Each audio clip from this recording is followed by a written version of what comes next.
So with further ado, here's the PCI compromising controls and compromising security talk. All right, it's before noon, so good morning. Thanks for coming out. My name's Jack Daniel, for those that don't know me. For those that do, you may be wondering where the sock puppets are. Last time I saw them, they were drunk on the beach at B-Side, so this is not one of my sock puppet talks. So, PCI at DEF CON. What the hell has the world come to? It's noon on Sunday at DEF CON, and people are interested in this, and I don't think I have to read this. This is changing the security industry. Those of us that care about security, those of us that like to play with stuff, this compliance thing is getting into everything we do. And PCI is the poster child for it. It's global. It has a significant impact on a lot of things. And so you can extrapolate this to HIPAA, Sarbanes-Oxley, and different forms, but we're going to pick on PCI because it's fun.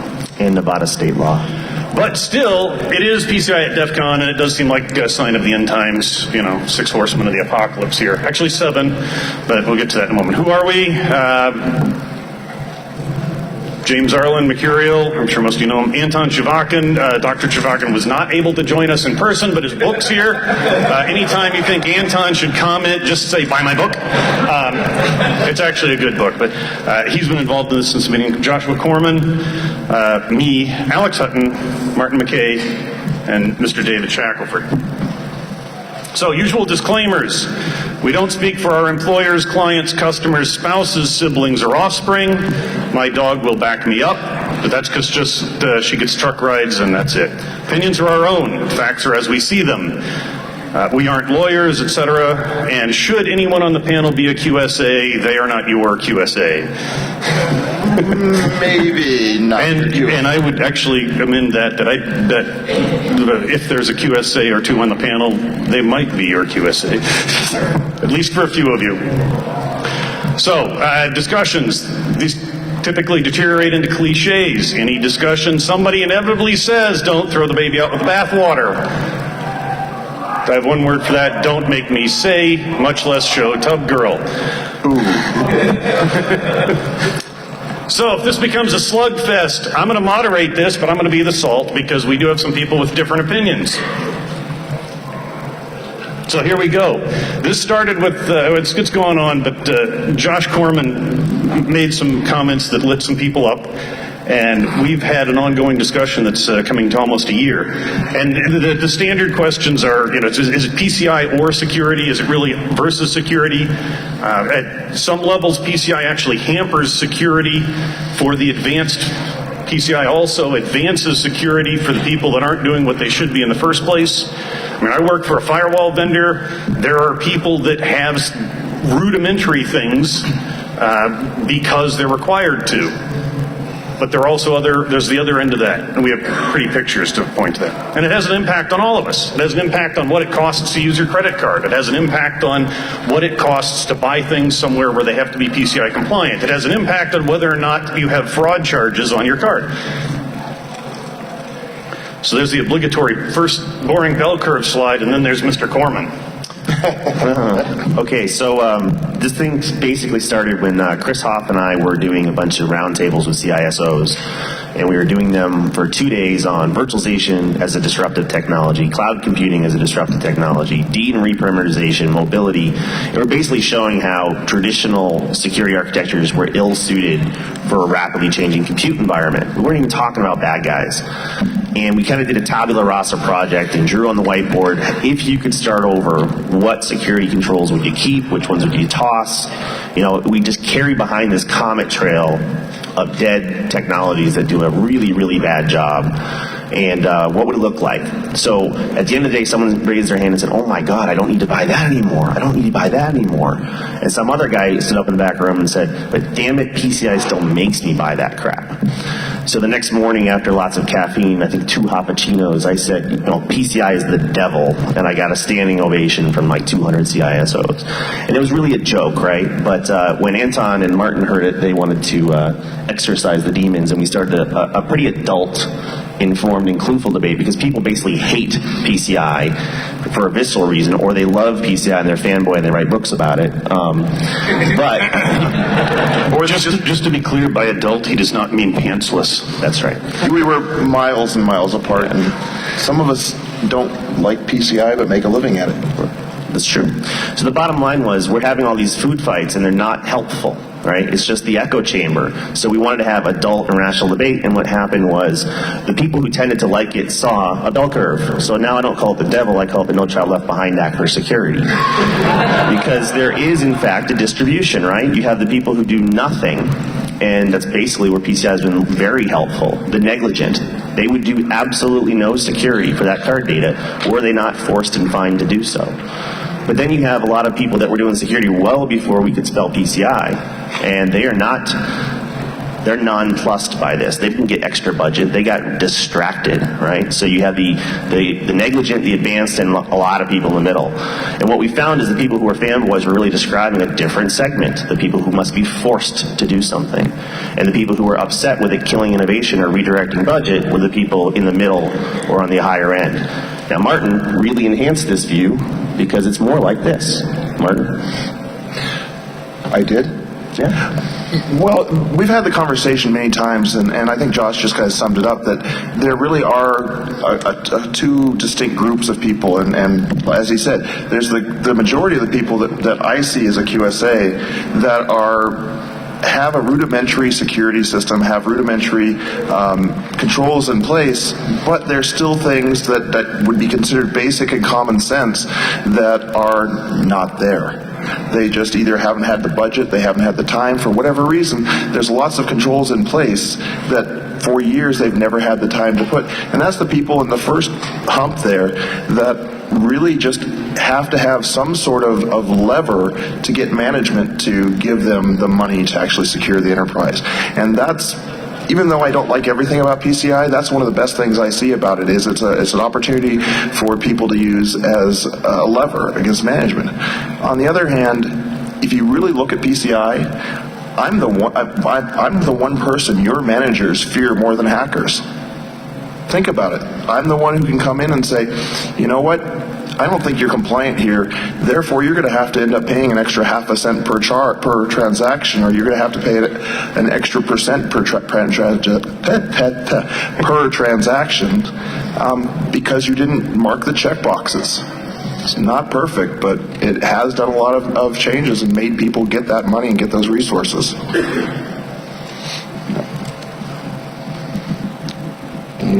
Do you have any thoughts on this, Jamie? Well, let's see. We've created a system that requires that you pay extra money in order to solve a problem that isn't your problem.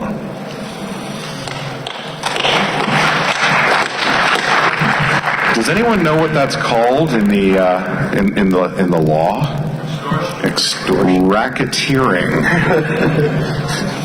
There's a specific set of laws that are designed to prevent that. Is that Canadian or U.S. law? That's everybody's law. Here's the deal.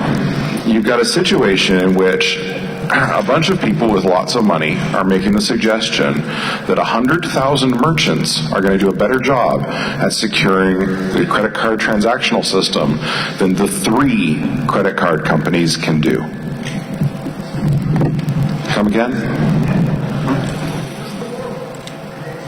It's an insane solution to a very, very simple problem. I want everybody in the room to spend just a few minutes thinking about what usury is. There's a legal definition for it. The legal definition for it does not include something that I think is very apropos these days. I want you to think about the spread between the overnight interest rate and what you pay on your credit card interest rate. The average in North America is over 20% for credit card interest. The average overnight rate is under 0.5%. When you follow the money, you can't find it. 20% interest, nearly 20% interest, is disappearing into covering the costs of the credit card transactional system, which was designed in the 50s, has yet to be significantly updated. There's a problem there. Why is it up to all of us to solve it? Jack, they're quiet. They might be thinking. I don't have to think. I've got a checklist, and if I fill it out, it's solved.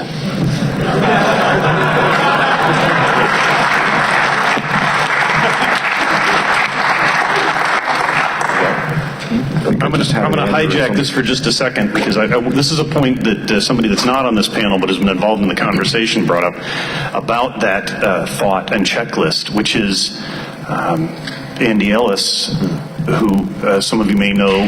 He has a security job, CSO for Akamai. And he observed that a lot of us, at least those of us that are on the admin side that made it into the security world, something went wrong. We moved up the food chain from doing desktop support to being network or systems admins, or maybe if you're like me in small business, you were network and systems admin, and something went wrong, something got popped. You became involved in security, you became the security guy, you know the system nuts and bolts up, you got in that entry-level security position and moved up. That entry-level security position is now somebody that's out of community college with a 2-year accounting degree because they need to audit a checklist. So now where do we get those entry-level people? We've broken this path. And I don't know that that's universally true, but after thinking about it and talking to some other people, that's absolutely true.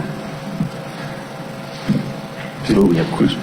I should have said at the beginning we're going to try to hold questions to the end, but while you're standing there, you have some. Good morning. Thank you.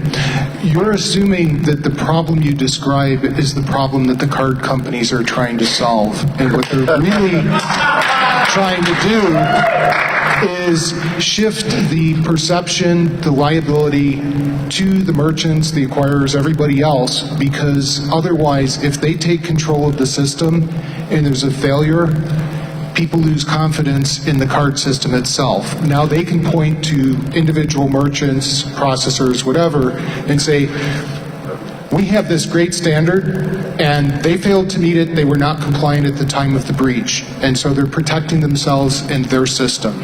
Wait, so you mean a financial institution or a group of financial institutions made a conscious decision to transfer risk so that they can maximize their profits? Isn't that amazing? But the risk... Apologies for interrupting. Carry on. So did you just call PCI a faulty financial instrument? Is that the analogy? Well, I did phrase Is your network a toxic mortgage, sir? Okay, so because you pointed at me when you said that, I don't want to run the entire audience through the history of the credit card system and the number of times that they've done risk transferal down one level. When they began the process of creating the quid pro quo that turned the credit card into the instrument of world economics, and they are the de facto world currency. Well, but let's be serious. Even that risk transference wasn't really the main reason behind PCI. That was kind of nice for them, but for the PCI council, for the credit card companies, at least in my opinion, it was really all about keeping the government out of their business. It's basically a way of saying, look, we're doing something. We're trying our best to make sure that this is secure and that your transactions are taken care of and kept secure. Look, Mr. President, stay away from us. We don't want to see you. We don't want to see Congress.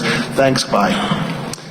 If I might, I was just going to say, we have a really scary situation. Dave Shackelford has been quiet for several minutes. Yeah, we need to resolve that. That's absolute madness. But I mean, so let me I'll just call kind of the bullshit on the conversation. I mean, we can all clap and go, F the man, whatever, right? But yeah, woo! I'm talking about. But what's the debate? Are we going to change any of that? We can sit here and talk shit all day long. We're not going to change that. So the question is, do we need a better checklist? Or do we need better auditors? Do we need, some controls around how it gets done? I mean, I guess, the question is, you said it at the beginning, Jack. We're talking PCI today. How many of you have been dealing with compliance crap for a long time? Come on, all of you. right? Every one of you. I mean, I can literally remember when socks got created, and as a technical guy, you know, my stomach just churned because I'm like creating these mounds of paper that meant nothing. And so the thing is, those aren't going to go away. So what can we do to make the thing better? I mean, the government's going to stay involved. The industry entities are going to stay involved. And I'll pause there. All right, you actually brought something I'd kind of like to know. You don't have to. It's DEF CON. I'd like to know what the mix of the audience is. How many people are pen testers in the audience or vuln assessment? Cool.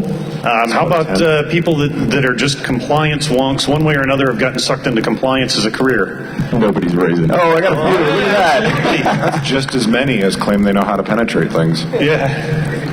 How about general purpose network or systems admin folk? We have an interesting mix, and you're all interested in PCI. I mean, I'm a packet monkey, and I've been turned into a compliance guy because of what Dave said. This stuff, you can't get away from it. You cannot get away from it. So where do we go? Well, I mean, we can't keep screaming into the darkness, right? You can't just be pissed off that this is here. What we should be pissed off about, to Dave's point, it's the content, right? So what that checklist looks like sucks. The average skill set is going down in a lot of the QSA. Some of the QSA shops are downright corrupt. They'll fail you and then sell you the passing grade. So it's really not about getting through the system. It's really about, we're going to have some sort of compliance process. It's structure and content, and the content sucks. The reason we have grandma on the end there, and I didn't have to make fun of the PCI Council, they did it themselves. That's the PCI Rocks video on YouTube, and if you haven't seen it yet, you need to experience this.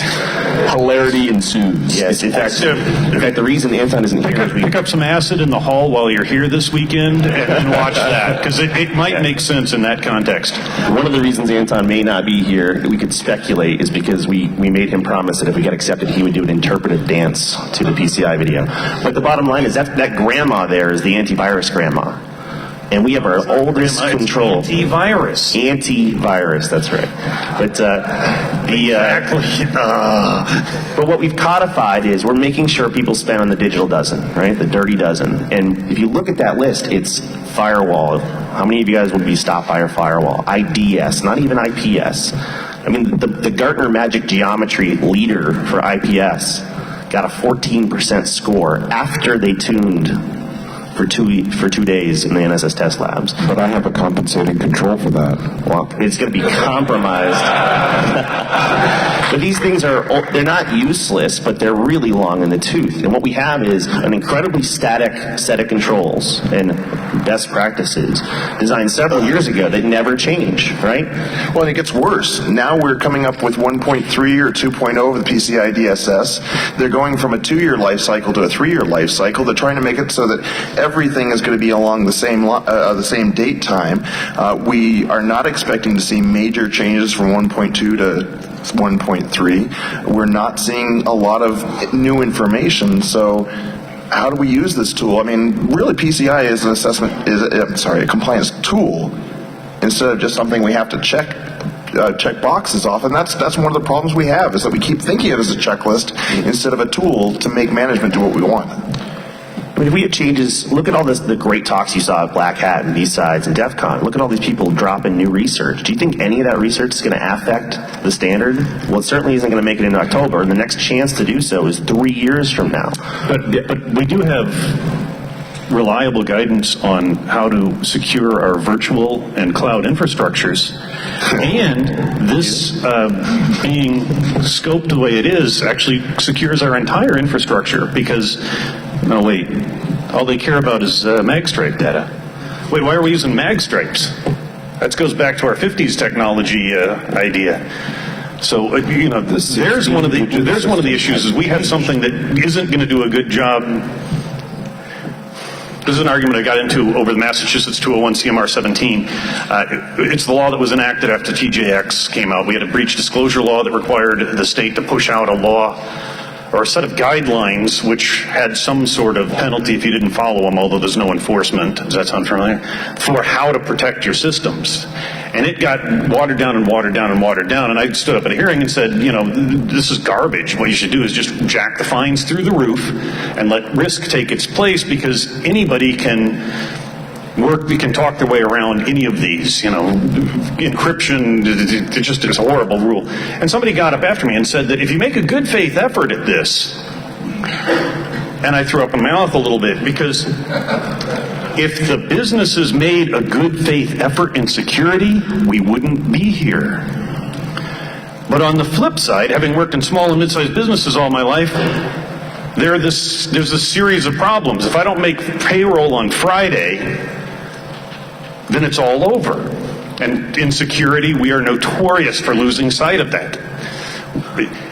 If we don't make payroll, if we don't do X, if we're publicly traded, so there really is this heavy financial constraint. And if PCI frees up budget, and at first that seemed like a really good idea, and I think we've now crossed the line with some of the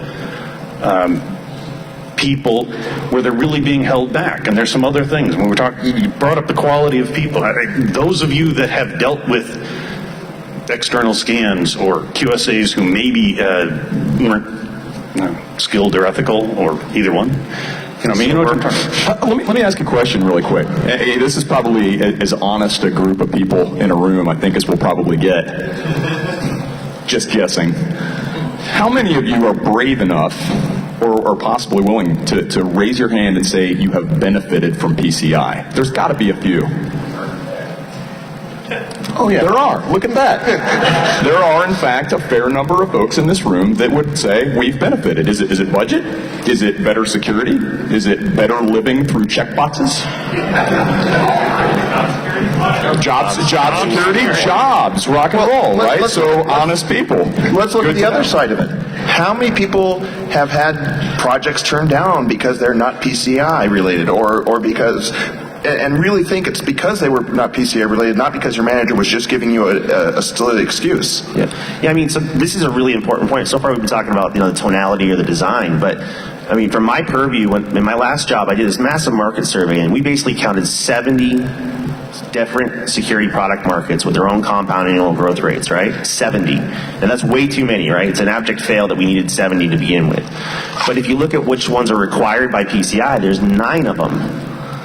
So what happened was the economy took a nosedive. You saw 9 winners and a whole lot of losers. And a lot of my clients at the time, now a lot of my new clients, they're basically saying, look, I go to my boss, I want to do a DLP project or a network forensics project or this or that, and their boss says, will I be fined if I don't do it?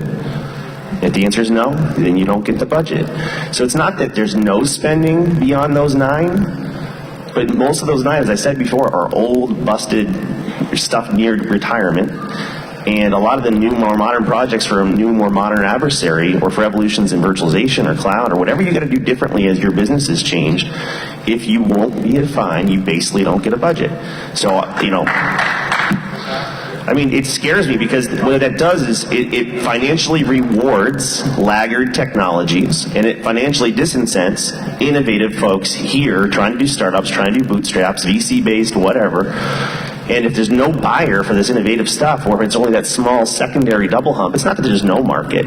It's that if you're on that list of 9, you're eating at the buffet table in the banquet hall. And if you're not in that 9, then you're begging for scraps in the streets. So I'm concerned about the long-term impact of too much money being spent on really old stuff at the cost of us focusing on what we used to try to do, even if we did a bad job, try to figure out the biggest risks in our environment and mitigate them with to the best of our ability. That's not the conversation anymore. It's we fear the auditor more than the attacker. I've got another quick question, just kind of along the same lines, right? So, like, how many of you folks generally agree? I'm like the question-asking guy on the panel, right? But hey, we don't have any answers up here, so we might as well ask questions. Yeah, I'm throwing it out, right? I mean, again, but I mean, generally speaking, wouldn't most of you agree that exploitable vulnerabilities, aside from physical types of vulnerabilities, are typically code-related? Yeah, I mean, generally speaking, it's the code. So how the hell do you get to a web application firewall and a really thorough code review being equivalent? Thorough code review? Well, it's not required to be. No, right on. But I mean, that's what I'm saying. Enter PCI. If I'm an uneducated, non-security background auditor coming through with the checkbox, I can take either one. Check you off. Great. I was going to try to avoid jumping in a lot of this myself and moderate, but the code review. So here's one of the things about PCI that drives me nuts, and that's it. It's that code review versus WAF. Right? And it's not what it says. It doesn't say you can't have both, but the way it's framed, and it's largely just misinterpretation, and that's part of what we've been trying to do in the past year, is get people to think about it, get people educated. But people have now decided, because they only need one, they only have to budget one, and the people that work in web app security hopefully would agree with me that if you want to secure your web apps, you're going to make your code as clean as possible, and you'll probably put a WAF in front of it just in case you miss something dumb. And then you find something. Yeah, you can pimp rugged later. Then you find something, and you go to that web app firewall. It's just like we do on the network side. You go to your IDS, you go to your web app firewall, and you say, hey, I got this problem, and until the code gets fixed, I got to make sure this doesn't get through. You put them together, they're complementary technology. PCI, intentionally or otherwise, sets them up as competing. And there are several other places where the things that just get back and forth. And Yeah, I'm hoping we get to this with Alex, but he was starting to open his mouth, so let Alex say something, and then we have a gentleman that This nice gentleman's been standing there. Yeah. He's got something important to say. No, go ahead. Good morning. I think that when we talk about PCI, we need to talk at two levels. One is what we're forced to do at the bank or merchant or service provider level, but I think you're missing a larger point, which is the PCI council level.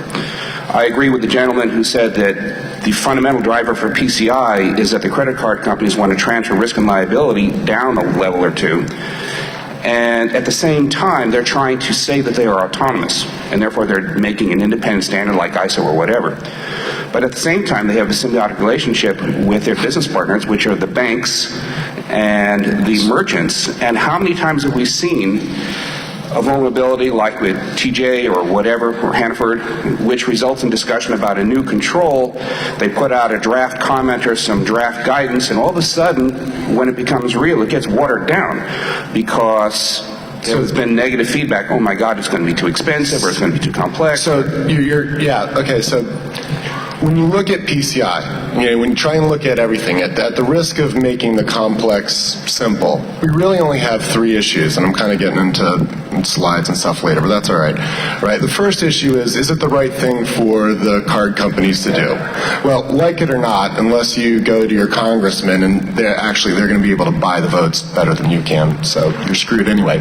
But we don't have any control over that. We won't have any control over that. The second is, I'll call it a microcosmic view, right? If you think the difference between microeconomics and macroeconomics, can PCI, can the DSS, can the various standard documents do exactly what they say they think they can do?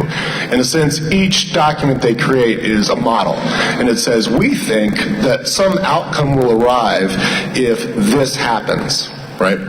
And then the third problem is on a kind of a macrocosmic view, right? Are we creating things that will fundamentally change the future in ways that we don't know, okay? And that's because what you're looking at is complex systems. And in fact, the answer to your code review versus web application firewall is it doesn't frickin' matter. It doesn't frickin' matter because if you take and isolate any one control out of a control systems that you use to manage a network or group of systems or whatever you're doing, or creating a product or what have you, you're creating a Maginot line, right? In the Verizon data breach report, you'll see that data was encrypted 90% of the time in failures, right? So when there was a breach, hey, they were really compliant with these couple of things. Right? So you cannot, and so what we do is if we focus on one or two things and we just try and say, or have these wonderful, almost masturbatory sessions where we get up and we get all angry and crazy, what's the outcome? Anyway, did you have this is not to be snarky, but was there a question coming? I have a compensating control. But first, I want to compliment you on being polite, because I wouldn't have said a symbiotic relationship. I think incestuous is a better choice of words. I've been at a QSA re-up and had the tap on the shoulder when I use terms like that, so I try not to. But wait, that does point out one thing. The great thing about the council is the transparency. The point is that when we talk about new controls, there's an opportunity to really make an advancement in a control, and when the control actually comes out, it's been watered down to the point where it's even more confusing than it was originally, or it doesn't do what it was originally intended, and I have concerns about that. If we're going to build a control set that is going to increase in effectiveness, we have to keep up with the times, and we have to look at the process by which the control is performed and improve it based on previous experience. I don't see that happening. I actually see it sometimes. You can't put that on a checklist. That's not a checklistable commodity, because the QSA is not ever going to be the same. They don't take, sorry, not you. They don't take good notes. They don't provide transparency in terms of audit. You've got a bunch of people who are running around being assessors, play auditors, who don't have the training. They don't understand what an audit is. They're not licensed to do audits. And they're not performing an audit in such a way as it would provide you with any kind of useful experience. We call them audits, but they're not. No, we call them assessments. Not the people who are getting assessed. They call them audits. And they perceive them to have the same value as, the really great audits like the SAS 70 Type 2. There's no working papers to speak of. There's certainly not working papers that are transferred year to year from auditor to auditor. There's no comprehension of timeline. There's these point-in-time assessments that don't tell you what the real state of affairs are. They tell you what the state of affairs are for that day, and that day may be the one day when all the compensating controls work because Bob, Jimmy, and Fred all showed up that day. This is not a system that is geared towards the nature of continuous compliance or the nature of regular auditability or instant auditability. This is a system that is designed to do exactly and only one thing, and that's to create the appearance of. It's just wallpaper over that shitty dump. There's not much else you can say for it. A couple of observations on this. One that comes up to me regularly.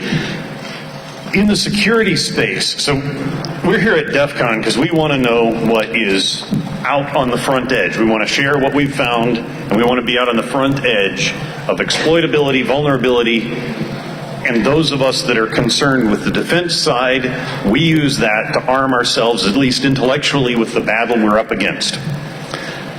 If I have an epiphany sitting here or at B-sides when somebody says something, and I put my hand up and say, if I do this, will that stop that? And the answer is yes, and I'm going to go to market with this idea. If I'm lucky and it meets a checkbox so that I can get money because my credit cards are all tapped out, God knows my house isn't worth anything, so now I need to get venture money. So I get all of that, I build a company. I get a team of people, I put it together. I got a product, how long? 2 years? 2 years to market? If I'm doing good? If it's a small product, it's 6-8 months, but it's a very niche product. But let's say 2 years to market, and that's great. Now there's something that I can prescribe and put on a checklist that you have to have, this new technology. I get tired of hearing people complain about the fact that PCI has a checklist. Well, let me make the point there is that now for it to become part of a compliance mandate, it has to be mainstream and a technology or an approach to handling something that is accepted across the industry so that it can be prescribed, whether it's a checklist or whatever. So we're formerly 2, now 3 years out. So we're looking at a 5-year cycle from one of us having a brilliant idea in this room, well, not in this room, but one of the other rooms, and getting something that somebody is likely to tell us we need to defend our systems. I'm going to call you out. If it's not a checklist, where are the measurement scales? Okay, maybe you're right. It is a checklist, but the problem is the same people who are complaining about using it as a checklist, who are using it as a checklist and not going beyond it, are the same people that would have been looking and going, where can I find a checklist of best practices? The people who are in this room who are more experienced, who have actually had some time in the field, who are risk based, or at least have the experience to know what the risks are actually going out and trying to go beyond and trying to figure out how your controls can be shaped to meet the PCI requirements instead of just doing what PCI says. So that lower level in the earlier slide, those are the people who, a lot of them are the junior junior assessors, junior administrators, and people who just haven't had the time, who are working in a company where it's 200 people and 3 sysadmins, and that's the people who are doing the PCI. I think that there's just people keep calling it a checklist and keep complaining about it instead of doing something and using it as a tool to push management towards doing something. But meta-compliance is hard. Yes, it is. It takes thought. Okay, but hold on. We cannot let this pass. You used the phrase best practices. So first of all, He did it first. Foul. He did it first. Second of all, this stuff has to be couched. We need to, instead of whining about it or like we're doing on the panel here, it's not best practice. It's not even. It's barely good practice. It's just north of negligent, right? I mean, yes, but at least we're catching the low-hanging fruit. Can we start throwing the phrases? Yeah, so we have raised the bar. It was 0 feet high. Now it's 2 feet high. So did we waste 2 feet of fence? I don't know. But this has to stay vibrant. I mean, one of the things, it's not up on the slide right now, but that bell curve again, right, where we had the negligent. One of the biggest epiphanies we had was early in the debates on your podcast, I think. I think it was... I was critiquing the efficacy of the security controls, because if you look at the digital dozen, they're really old, and I'm pretty sure anybody in this room could compromise a fully compliant network, because it's not a very high bar. And I said, they can be trivially defeated by an amateur attacker. I think it was Mike Don who said, not if you do them right? Not if you use them right. And I had this blinding flash of the obvious. I said, wait a second, these folks are so irresponsible and negligent that they have to be forced to do something to protect card data, and yet we, on the same time, think they're going to flawlessly execute this stuff. So I think 100,000 merchants can do a better job of fixing the system than 3 card companies. So really what it is I've been accused of this being a catchphrase, but I want the PCI Council and the standard to either better wield its power or yield its power. I don't mean give up. What I mean is, if we have figured out through intelligent, rational debate that community called the negligent will only do what they're forced to, then you can't get them 80% there or 50% there. You need to make that thing really vibrant, really current, really relevant, keeping up with evolutions in threat, keeping up with evolutions in technology, keeping up with changes in business, and it's not doing that. So if we want to do it, let's do it. And if it's just a diffusal of blame and money, then let's call it what it is, and let's not become lazy and complacent and just say, well, I'm going to do my audit work and then I'm done. I'm going to pretend I'm Dave Shackle for a minute. How many of you are looking at tokenization or end-to-end encryption, looking at something like what Heartland or some of the other companies are doing, where you can buy a new POS and never actually have access to the credit card? Any of you out there looking at those? Not really. I mean, I look and I see barely a handful of hands coming up. If you're not looking at tokenization, at end-to-end encryption, at other technologies, I hate to tell you this, you're at the lower end of the bell curve. If you're not looking ahead at some of these technologies that he's talking about, you're at that low end of the bell curve, because you need to be looking ahead and saying, what can I do beyond this? Because it's on you to fix the problem. Wait, it's on those of us at the bottom end to do 2 things. If we care about security, we have to fix the problem, and we have to be compliant too. Well, don't we have 2 budgets? Don't we have our compliance budget and that really, really big budget to secure our business? Right? But is there money left once you pass the audit? So how do we change it? How do we put pressure on the PCI Council? How do we get involved in the SIGs? What do we do? So we're going to shift gears for just a minute, because we have we do need to look at how we move forward and not just having an argument. And we have some Alex has some thoughts on this, and it's good. I mean, PCI, there are a couple of different ways to look at PCI that are outside of just what we've been talking about now. So we got folks lining up. Do you have a quick question, or is this comments, or? It's a little bit of both. Okay. I can wait. All right, that's fine. I'm quick. All right, you're quick. Go for it. Okay, so it's a rigged game, right? That's what you're saying. But how's it rigged? So how many people in the room, other than QSAs, have seen the QA checklist that QAs have to turn into the council? Raise your hands. Right? Why is it that all these other people haven't seen it? Because it's not published, right? Okay, so people don't even know the checklist that they have to work against. We don't either. We get feedback from the PCI Council, and it changes from day to day sometimes. Oh, yeah, well, okay, so I went to the first merchant training that they gave back in the spring, and it was real interesting. I think they must have stock and depends or something, because that was the answer that they gave to pretty much everything. Well, it depends. All right, so Mike Dunn, who's not here, okay, so real quick, who's kind of spun up about PCI in a negative way versus positive? Okay, so the rest of you are positive, or the rest of you are just like got pit stains and don't want to raise your hand? Or, I used to get real spun up about it. You know, Anton and Martin and Mike would have these. Buy his book. Yeah, buy his book. They would have these blog posts, and I'd be like, "What sort of industrial solvents are you guys sniffing?" You know, this makes no sense to me at all. And then Mike Dunn was actually good enough to come out and buy some sweet Korean with me and the guy who ran PCI for a large insurance company and so forth. And it really kind of something clicked. And that was, it ain't going to change. You remember I said that we have three things. You know, first, is it the right thing to do? Well, right now that's in the hands of politicians and bureaucrats, and we're not going to be able to change that. Second, is it the right thing to do in terms of securing a network? Although Allison Miller just tweeted or texted and said, you know, it's funny, it's not a network defense system, it's a card defense system. She's right. And the third thing is the right thing to do on a macrocosmic level. And we don't know, and we're not even trying to know.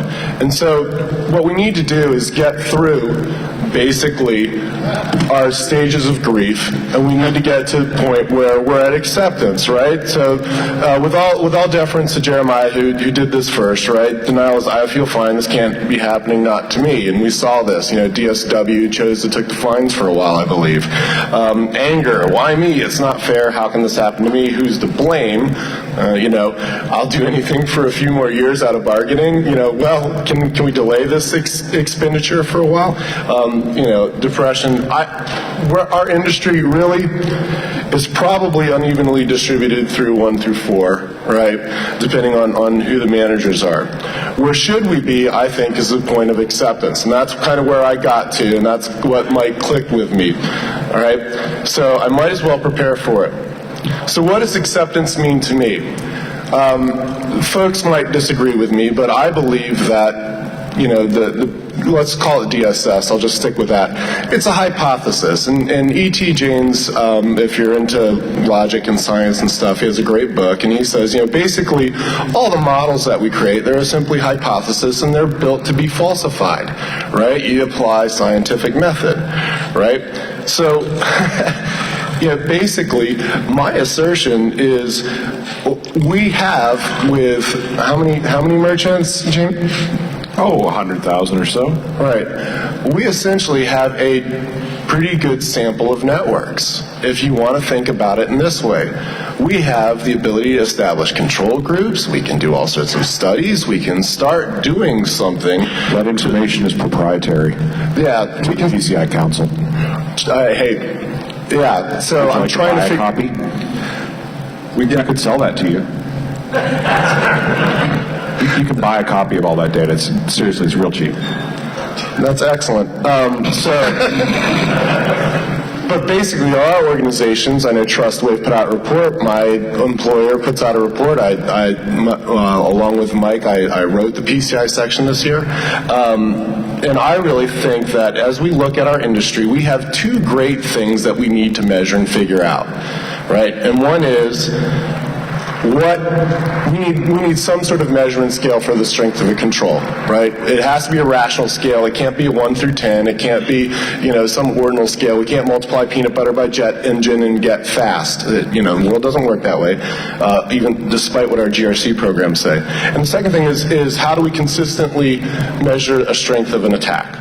Right? So if you look at PCI from a pure scientist's mind, stop being an engineer and say this is a bridge and how can we make the bridge stronger so that the next time a big truck comes over it we don't have to worry about it, but you actually look at it more as a system or the entanglement of several complex systems, we actually have an opportunity. And as security professionals in a nascent industry and indeed a proto-science for Tom Kuhn, for those of you who are familiar with him, we have the opportunity to make a difference for generations beyond, because the problem ain't going away, whether it's PCI, whether it's intellectual property, what have you.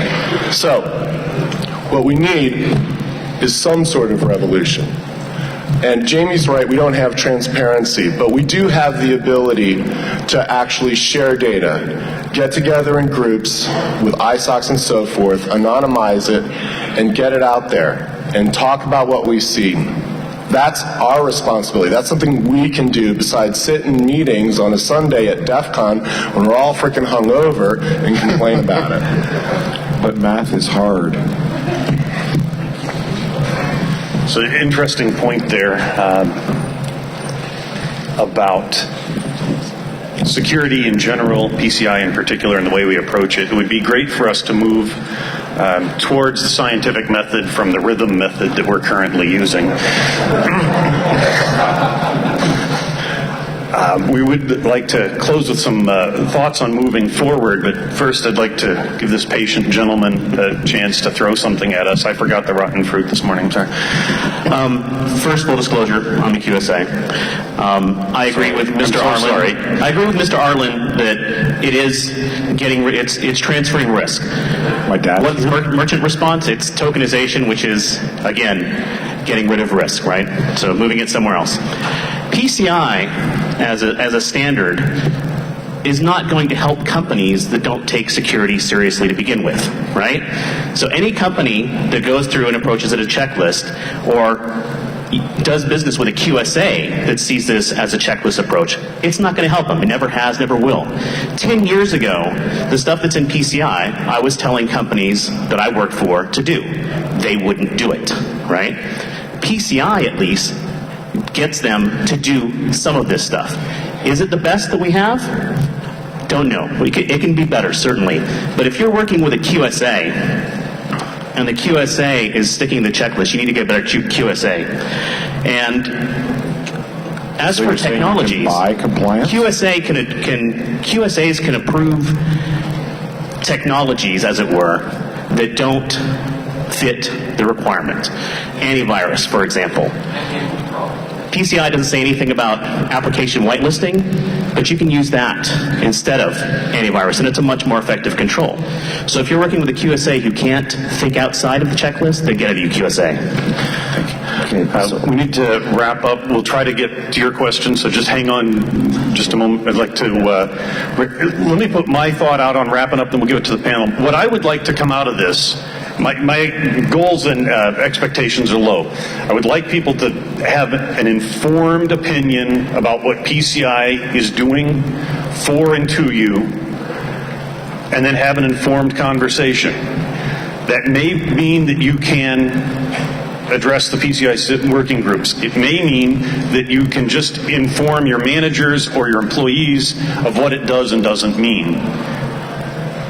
Who wants to kick off? So ultimately, every security conversation should end up talking about the zombie apocalypse, right? Yes. So a point of frustration is that this space changes constantly. I've said it before, we have a static approach to a dynamic problem. I would just love us to become completely intolerant and impatient being stuck at good. I don't even think the standard is good anymore. It's gotten very stale. But let's just say it's good. Can we please start talking about what better and best look like? Right? I mean, if there's a zombie uprising right now, I'm not going to defend myself in a straw house or a stick house. I'm going for the brick shit house. The point is, we've been stuck on this conversation for years now, and it does not look like they're going to change. So if they're not going to lead the way, then you need to. But there are improvements being made. I mean, you look at somebody like at a company like Visa, who is actually now starting to come back to the acquiring banks and say, we don't want you to make the merchants, we don't want you to require the merchants to retain credit card information. And actually Visa is starting to make moves to say, we require that you can't have your merchants retain credit card information. And I think that's really what we need to do. Jamie is perfectly correct in saying that it's a risk transference and there's no reason for merchants to have all this information. Get rid of it. If you don't have a data retention that says, as soon as we can get rid of it, it's gone, then you're just keeping stuff that's putting you at risk, and that's one of the main things is I'm tired. Jamie, you're next. I want you to push. I want you to push back against all of this crap because you can see that it's crap. I want you to say it's not good enough. It's not enough to just merely be compliant. Nobody wants to live in a house that's built to minimum building code standards. Why the hell are our computers the same way? Why are these machines no longer deterministic? Why are these systems predicated upon failure rather than predicated upon success? There's no reason that we should still be using a system that is entirely built to service the needs of one of those old-fashioned chic machines rather than something that is real-time, current, capable, and useful. It's time for the system to be upgraded. PCI 2.0 should be the death of the 16-digit system because it's time. You should be going to your Congress critters, or if you're in another country, whatever you use for Congress critters, and you should be instructing them to do the damn right thing. Deal with the usury problem. Deal with the racketeering problem. The quid pro quo for being a world currency is acting like a mature adult instead of a petulant 4-year-old with fantasies of how the universe works. And I want you to channel that emotion and push back in a rational, logical, and transparent manner. And that is, and to your comment, sir, you've got responsibility too. If you think a compensating control is sweet, great, publish it, put it out there. I got the freaking New School of Security blog, it's all there, right? So do it. Become rational. Use that. Use your minds. My gosh, you're a bunch of geeks. Use your minds as a weapon. But do it in a scientific method. It's hard to follow a statement like "use your mind as a weapon," but my thinking is You have a weaponized mind, so let's hear what you have to say. Kung Fu action. I'm going to get a little more tactical, right? Because no offense, dudes, but that's like, let's all dance and sing and influence the politicians, and good luck. But hypothetically, and I'm not disagreeing, right? I think it's messed up, just like everybody in this room does. But my philosophy is more, what can I do, right in front of my face, right? What kind of things can I do? Right now, you got most people that just want the auditor to go the hell away. Okay, I'm down with that, but what if you could use that opportunity to improve security in your organization? That's as much up to you as the, fight the power kind of rub that you just heard from my co-panelists. So that's the first thing. The second thing is, get a QSA that is not just completely full of shit, right? So I'm a QSA, right? This feels like an AA meeting, right? Welcome, Dave. Okay. I have a very long background technically, right? So I was sitting through the QSA training, and it was crap. It was 3 days of one spiral-bound book that told me the right things to say when asked X, Y, and Z questions. And I took the test, and it was shit, right? It was easy. Every one of you could pass it, whether or not you had any real involvement in the auditing, world or not. So here's what you can do today, right? Based on the thing I just said, right, use this as an opportunity, get a QSA that is good. Interview them. Ask them for a resume, right? Ask them hard questions. Read their blog. Right. So we're going to go to you. We only have a couple of seconds. This is part of an ongoing conversation. I invite you to find us, continue the conversation, start the conversation. Tell us we're full of crap. We already know that, but maybe we can agree on something. This all started on Twitter, and you can find all of us on Twitter. And with that, let's see how many we can get in. So,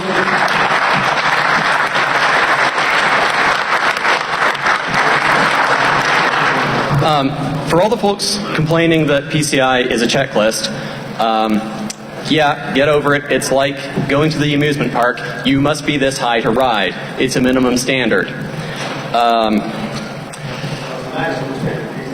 This is a case of business negotiation. I'm sorry, where's your measurement scale for whether it is a minimum or maximum standard? Sorry? Where's your measurement scale for that? You said it's a minimum standard. How do you know that it is a minimum? How do you know it's not a maximum? Have you met any kind of compliance that is not a minimum standard? Well, no. You don't have a measurement scale, right? It's like best practices. In order to say this is best or minimum, you have to say this is not best or not minimum. If you don't meet it, you get fined or you can't participate in the system. That's a true It's a minimum standard. So one of the things that we haven't really touched on is the way we use tools. I live in Massachusetts, Lynn Ladder. If you buy a new ladder from Lynn Ladder Company, it's completely covered with labels and they get sued if people misuse their tool. PCI is misused for security and they're using it for things it wasn't designed for. One more quick observation. The reason we haven't made it through the 5 stages of grief is because this is a business negotiation. Retailers, through, for example, the National Retail Federation, have an opportunity to fight back and influence and change the standard. And depending on your perspective, you might be fighting to water it down, or you might be fighting to make it more clear. So that's why we're in it. And yes, we need to be fighting to make it better, more clear, etc. And by the way, I completely agree. We need to get the heck away from PAN and other published data, things that are printed on cards that we use to identify ourselves. Thank you all very much. We want to make sure the next group gets up on the stage. So thank you all. We will be taking questions.